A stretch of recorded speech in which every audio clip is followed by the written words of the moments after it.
خب ابتدا اینجا رو یه خط میندازیم، بعد این برای میندازیم، بعد اینجا رو خالی میکنیم، اینجا، بعد اینجا یه استخونه میایم تا پایین، اینجا رو سوا میکنیم واسه ماهیچه.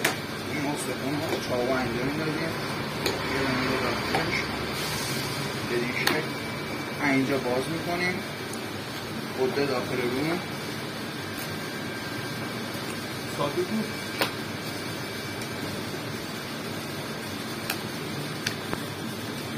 همشبش قسمت داخلیش گوشت داغ گوسفندی تازه. من اینجا کشی باشه این مقدار گوشتشو میگیریم و سوپ میگیریم. تمام.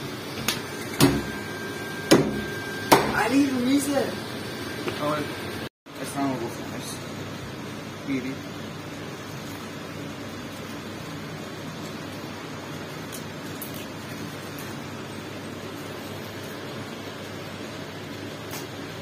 برای در آوردن کف گوسفند یه خط میندازیم این بین استخونه، اینجا رو باز میکنیم، بغلای اینجا رو خالی میکنیم،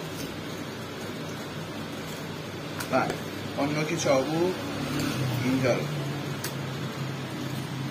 میزنیم به صورتش یه استخون قشنگ از گوشت داشت. بعد اینجا رو میاریم بالا، پشت اینجا رو یه دونه خط میندازیم،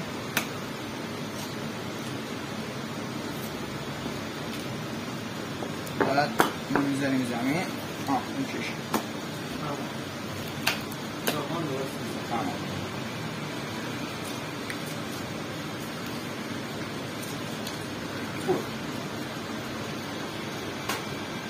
تمام.